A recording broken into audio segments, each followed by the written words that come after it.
company. You're watching Good Morning Kenya on KBC Channel 1. We were looking at the stories that are making headlines. Now let's go down to Kisumu County. Now Kisumu County is on alert. This follows stringent measures that have been put up in our neighboring country there, Uganda. Now, according to the Kisumu County government, is that they have announced that funerals and cremation must be done on the same day the bodies are removed from the morgues before 2 p.m. with only 100 people in attendance. Further, there will be public awareness campaigns on the virus regulations mounted by public health officials targeting markets and schools. You may want to ask why, but as at June 5th, the coronavirus cases stood at 5,739 out of the cumulative tests conducted, with a current positivity rate of 28.4%, and this is in Kisumu County alone. Now, the surge in new infections has drawn a lot of concerns from health experts who argued that the numbers could continue to surge following the celebrations that were witnessed during Mandera Day. Now, Kisumu, Homa Bay, Siaya, and Migori have all recently been among the leading counties within the Lake region that have registered the high surge in the daily ministry health reports, coming at a time when the WHO has already given a warning that we need to be very alert because the fourth wave is just around the corner. This is according to the statistics that have been handled and received by the Ministry of Health. So a quick reminder, you need to social distance, wear your mask appropriately, wash your hands thoroughly with running water and soap, and if you do not have water and soap, you're advised to use a hand sanitizer that has an alcohol content of at least 70% and above. Victor. All right, now let's flip pages and go to the Daily Nation. And on the front page, fallen giants plot political comeback. Fallen giants plot political comebacks. And on the front page, we have got Evans Kideru, who is eyeing Homa Bay seat. We have got Ken Lusaka, who is still eyeing the Bungoma seat. He is the Senate Speaker currently. We have got William Kabogo of Kiambu. We have got Isaac Ruto. And of course, we have got Kinuthia Mbugua, formerly of Nakuru County. Now, they conquered, lost, and want back in. Former governors who failed to recapture their coveted positions after serving only one term have been watching the rivals who ousted them from a distance and have begun assembling their arsenal for the next general election in what is expected to be a bruising battle in some 25 counties. Now, out of the 47 first-term governors elected in 2013, only 22 managed to retain their seats. And in the history of Kenya, electorates usually vote out politicians. They don't vote in. So it's a delicate and kind of an act that most of the governors who are serving their positions currently are going to battle it out. Either some of them are also first-time governors or senators and serving who replaced the former governors, and now it's going to be a serious duel come 2022. All right. Mudhama's terms rattle Kalonzo allies. Mudhama has asked Kalonzo Musyoka to abandon the Building Bridges initiative and withdraw support for the handshake between President Kenyatta and ODM leader Raila Odinga for them to work together. How that is going to happen, it's I don't know how that would happen, having in mind that so far the country has experienced some relative peace, so to speak, after the handshake. And in politics, you have to come with your terms. And how Mudhama's terms are going to work out, we don't know. Budget paying of new taxes for small businesses, that is also fleshed out on the Daily Nation. Now, Rift representatives want dams revived. More than 70 leaders, including governors, met yesterday in Kajiado to formulate a socio-economic and political agenda for the region that will form the basis for negotiations with the Deputy President William Ruto come 2022. That story continues there on the Daily Nation. So,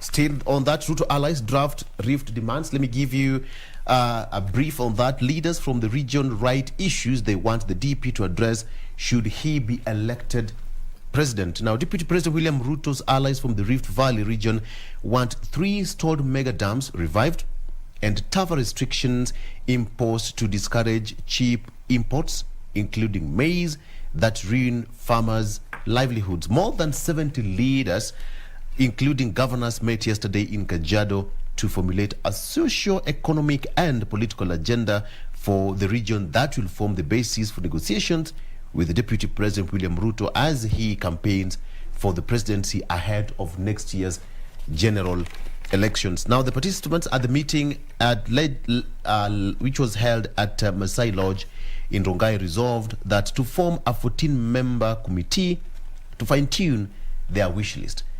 And that is going to form their basis of negotiation so that anybody who is willing to be the running mate with the Deputy President William Ruto come next year will also have to bring something on board. How that is going to pan out, as I always say, is just a matter of wait and see. Now, small parties jostling to reap from Jubilee split in Mount Kenya. With President Kenyatta leaving after serving 2 terms, the region is at crossroads. And now small parties funded by wealthy backers have made a comeback to the political scene in Mount Kenya, jostling to reap from the fallout in Jubilee with President Kenyatta retiring next year. It is time for political parties now to start assembling their troops and putting their house in order. And some of these politicians actually, so to speak, small and little known political parties do tend to perform best during election. So they're back, all right? Projects for all Kenyans, Raila tells sulky leaders. Orange Democratic Movement leader Raila Odinga has accused some leaders, of course, of inciting the public over the recently held Madaraka Day celebrations in Kisumu and the government projects in the region. Mr. Odinga said that the hosting of the ceremony and the launch of government projects in the region is not a favor to the area as portrayed by some leaders. That is on the Daily Nation. Right. Now, let's talk about matters politics. But now, yesterday, we also highlighted the issue of what is happening with the spokesman of the Mount Kenya region. Apparently, there's been a conversation to try and oust him as the Speaker of the National Assembly. Now, according to Justin Muturi, well, the motion to oust him as the Speaker of the National Assembly is but a creation of the media. And that what he's saying, that is he's downplaying the calls for his impeachment. And he went further to dare those with the impeachment motion to go ahead and test the waters. He said there's nothing like impeaching a speaker. The House standing orders are very clear that the House can only pass a motion of no confidence. I, however, dare anyone with the threshold required to try. I will sign the motion very fast. He also continues to opine and say, by the way, who is saying so? And have you had any MP talk about it? Have you? Yes, food for thought there. Matters of politics there. Kingmakers, spokesperson, kingspersons, and such. This is some of the titles we're going to be hearing as we're walking to an election year in 2022. Away from matters of politics, I want to delve into the sporting arena. We are also going to be having the Olympics coming up in not too long, despite that particular setback where that particular city that was to host the Kenya Olympic team cancelled last minute owing to matters of COVID-19. So we do not know what the authorities are doing about ensuring that our team is fully prepared to take on that particular sporting competition there. Now, according to what is happening as far as the Tokyo Olympics are concerned, now the Japanese public's opposition to holding the Tokyo Olympics may be weakening, and according to new polls, the athletes have begun to arrive in the country and the pace of the vaccinations is starting to pick up. This is what we're getting from the the official agencies there of the Tokyo Olympics. Still keeping up with sports, the event of the year having been rescheduled and being rescheduled to 2021 owing to COVID-19. In 2020, the WRC Safari Rally Championship is here.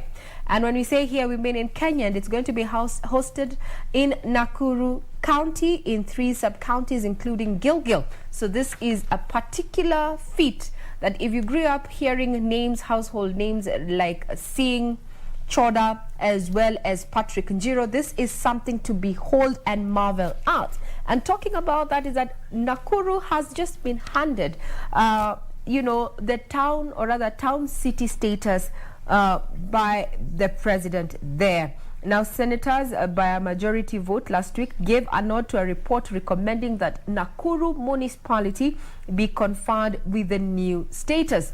Some of the stakeholders, especially in the hospitality industry, will be taking this chance to leverage and attract both domestic and international tourists into this scenic county. KBC Channel 1, being your true sports partner, will not let you miss out on this motorsport there. Yesterday, having gotten exclusive rights to bring to you this particular feat, signing a deal worth millions. KBC Channel 1 is going to be keeping tabs on who takes the turn, who takes the dive, who digresses, who wins, who loses in broadcast hours that have been said to be around 13,000. KBC Channel 1 is going to be there. Victor, what is your take? And on that note, I promise I will be there. This is an event of a lifetime that most of us, we can't afford to miss, of course. If you can fix just a bit of your time, it's good to unwind. The adrenaline with the Safari Rally is just out of this world. For our young men and old men in the newsroom, for example, Mzee Wangila here will tell us how the Safari Rally used to be way back in the years. It was an amazing. We have got Patrick Njiru, who we can always relate. And according to this one, it will be on the 24th to 27th of June. And it is projected to attract more than 70 million TV viewers in 150 countries. Ray, this is a big deal, right? Mm-hmm. Okay. Very. Yes. And I want to clarify, the organizers have, deterred Kenyans from actually going to spectate. Why? Mm-hmm. Because of this COVID situation, and that's why KBC Channel 1 is going to be televising that. So you, Victor, as a broadcaster, well, mm-hmm. you might get access to go... The rest can watch from home. Yes, the rest can watch from home. And that's why KBC Channel 1, we term ourselves as your true sports partner. Now, that particular moto event has been has been termed as arguably the event of the year, coming just before the high season of the wild beast migration from Tanzania's Serengeti into the Mara Reserve. That marks the high season for the hospitality industry.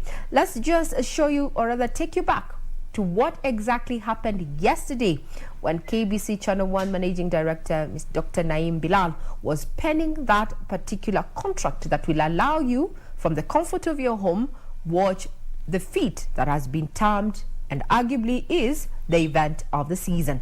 WRC Safari Rally will be coming to you live and direct from the 24th to the 27th of this month. Here's a sneak peek.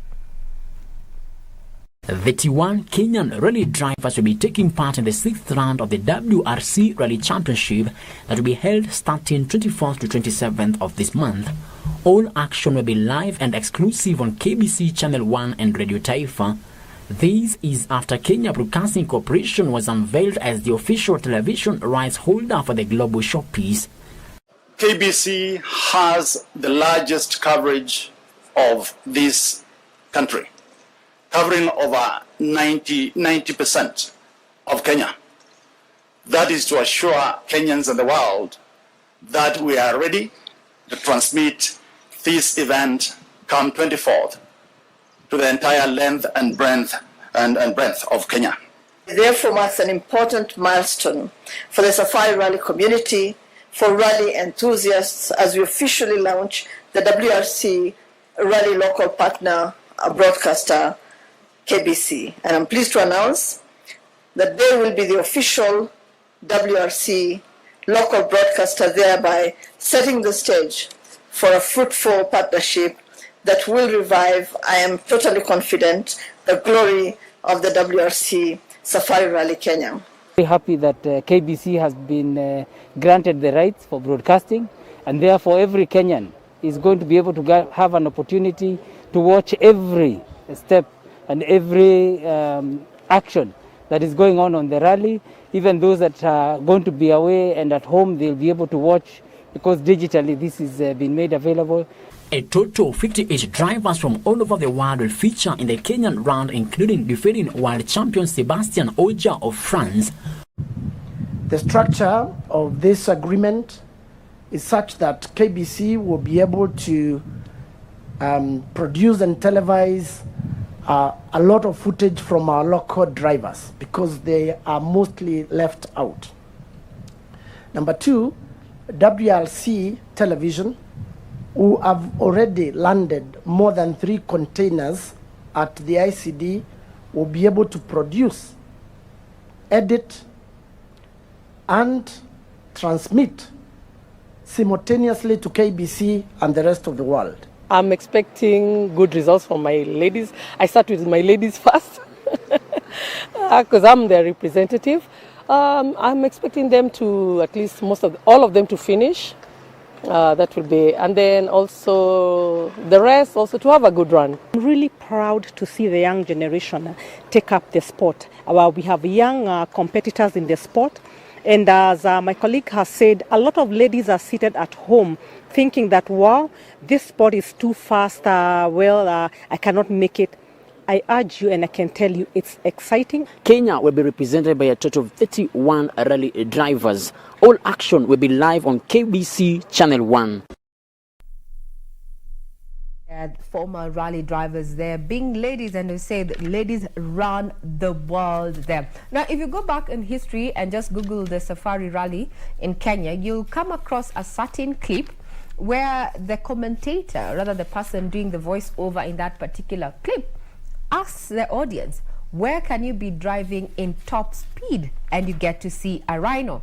Then the next thing that happens is that a rally car labeled Kenya shows up. Basically, the Safari Rally history was racing in the wild to enjoy what Kenya's wildlife was all about, and that's why we have the Safari Rally. Safari, you know. So indeed, it is arguably the event of the year, and KBC Channel 1 will be right there to broadcast to you each and every turn, each and every miss, and we are hoping that we're not going to have accidents, but we'll be there to keep tabs. Quite the race there. I'm sure everybody who is a petrol head, or rather wants to do those challenges in rough terrain, this is a place to be. 24th to the 27th, and it's going to be taking place in Nakuru County, that has already been offered the status of a city there. Hospitality industry ready to leverage on, you know, people trekking into Nakuru County to just either witness or just be around to bring business when this particular motorsport takes place. Victor, as you come to a close. Absolutely, and it's amazing that it's only Kenya where you are able to do a safari rally with wild animals as the spectators. Talk of the big five, okay? By the side, you know, it's amazing, breathtaking. Kenya's beautiful. Let's celebrate our country, all right? So, all right, let's talk about an incident that happened yesterday in Mandera. 2 killed in Mandera Bus Attack. 2 people died yesterday after suspected Al-Shabaab militants attacked a convoy of buses and a police vehicle in Mandera. The militants, Mandera County Head of Criminal Investigations, Benedict Kigen, said laid an ambush between Oloo and Sarman villages on the Mandera Ramu Banisa Road in Mandera North Sub-County. The official said that there could be more casualties, but he was yet to get an official confirmation. The 2 buses that were headed to Nairobi from Mandera were being escorted by armed security personnel from the sub-county police headquarters. Now, it has since emerged that police could have received reports the attackers could have camped in the area for the past 1 week but took no action. And one of the buses and the police officers were on Sunday forced to abort the trip as they neared the sermon after they were shot at. So, I beg your pardon, and that is the attack that happened yesterday, and police are still investigating the matter. Now, boy on the run after murdering his father. Police in Mombasa County are looking for a 17-year-old Form 2 boy believed to be behind the fatal stabbing of his 52-year-old father in Runyu, Mikindani. Now, it's said that the boy killed the father after a domestic quarrel with the mother. So the police are still looking for the boy and his mother. Now, prime suspect in Chantel's murder detained. It is police to hold woman for 7 more days as investigations continue. It is a case that has been taking shape, and police have said that they're determined to make sure that justice prevails for Chantel, who was killed after the abductors demanded for a ransom in Kitengela. And it's quite a sad story there. Parliament to resume sittings today as 3.6 trillion shillings budget proposal tops in a tray. And of course, KBC will give you that coverage live from Parliament buildings. Members of Parliament, that's the National Assembly, resume sittings today after a short recess with initially planned legislation on Building Bridges Initiative, BBI, now off the table until the courts determine the fate of the campaign to amend the Constitution. The budget will be read on Thursday by the CS Ukuri Atani, and now MPs will have to debate on some of the issues to do with the tax, VAT Act, Excise Duty Act, and Tax Procedures Act to raise additional revenue. That is going to be debated today. Ray. Now, talking about matters of the budget that is going to be happening on Thursday, a lot of expectations from Wanjiko that this particular fiscal policy is going to bring the cost of living down. One, Dr. Matiku, who is an executive director at Nature Kenya, the East African Natural History Society, he's of the opinion that some of the proposed amendment in the Finance Bill 2021 that proposes, the beekeeping laws. And he says that the contentious bill will include outlawing unprescribed hives, Zanyuki. Now, communities have for long used different kinds of traditional beehives. You can use a log, and unlike the modern beehives. So, as well as the commercialization of honey production is possible. The space has been occupied by peasant producers, however, must be protected. So, criminalizing honey trade is not the way to go. And this is according to Dr. Matiko, who says the attempt by government to regulate beekeeping through proposed amendments to the Livestock Bill 2021 is retrogressive, goes against the interests of communities, their cultures and traditions. The suggested regulations also threaten the livelihoods of thousands of people who rely on beekeeping for sustenance. Let me try and unpack for you that proposed amendment under the Livestock Bill 2021. So it says in part that any person who intends to keep bees must obtain a license from the government. The bill further states a person shall not own bees or beekeeping equipment for commercial purposes unless the person is registered under the Act or allow bees to be kept on land occupied by the person unless the land is registered under the Act as the location of an apiary. Yes, so those people who practice beekeeping just as a hobby to just try and supplement what they get at the end of the month in the household, selling honey to friends and neighbors and such, well, now if this particular proposed amendment under the Livestock Bill 2021 passes, you will have to register as an apiary or other person who practices beekeeping and that land that you are putting up your beehives has to also be registered that it is land under apiary. Why? They want to regulate that particular segment. But according to Dr. Matiku, who is Executive Director, Nature Kenya East Africa Natural History Society, says the provisions of this bill touching on beekeeping are misinformed. Remember, we just give opinions from experts. You're also welcome to your opinion in regard to what we broadcast for you during this show. So you can reach us on Twitter at KBC Channel 1 News, at Doreen Arange, at Victor Oloo, and at Regina Manyara. Some of what has been said in regard to matters of the budget, Victor, there. All right. As we come to a close, let's do a bit of some politics here and talk about Vihiga County. This is a case story that we've been following up for you. And 55,000 signatures collected in push to dissolve county. That is a story that we are also going to be discussing in the next hour on People and Politics. Political temperatures rise as ODM urged to intervene and tame the rising revolt.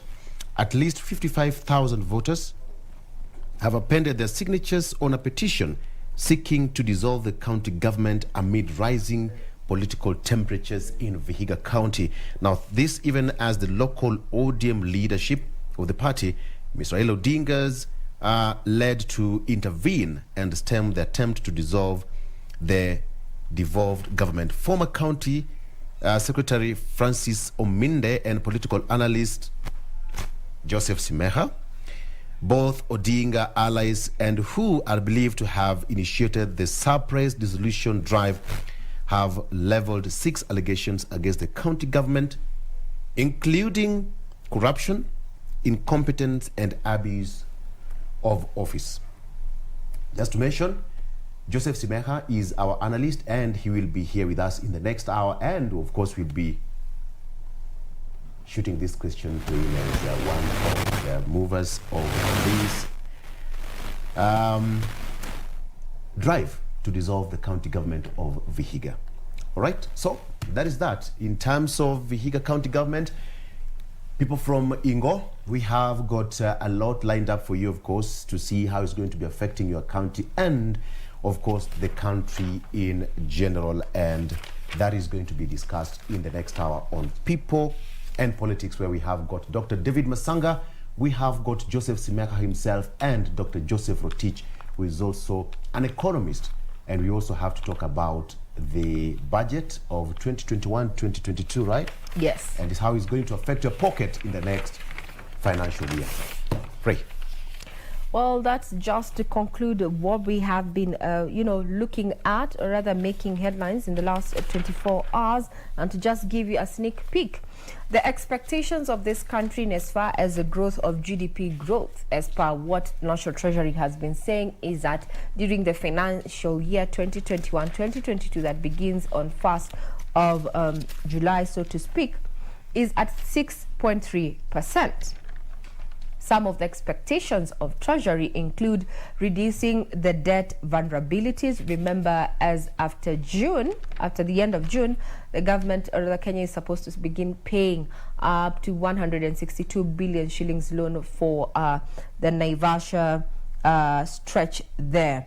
Now, to increase jobs, some of the targets there, and to collect from the taxman, or rather the taxman, to collect 1.8 trillion shillings, and this is 16.5% of GDP, and also boost tourism and aviation and lower the cost of living. Those are the expectations, but what are the challenges? What are the realities? Looking at some of the challenges that have been pointed out is the COVID-19 pandemic, poor weather, and political uncertainty. We are going into an electionary year. We have high wages, we have policies and high unemployment, as well as the COVID-19 variant. Just to mention but a few, but Thursday is the day we're going to unpack expectations as well as the proposals in the proposed budget 2021-2022.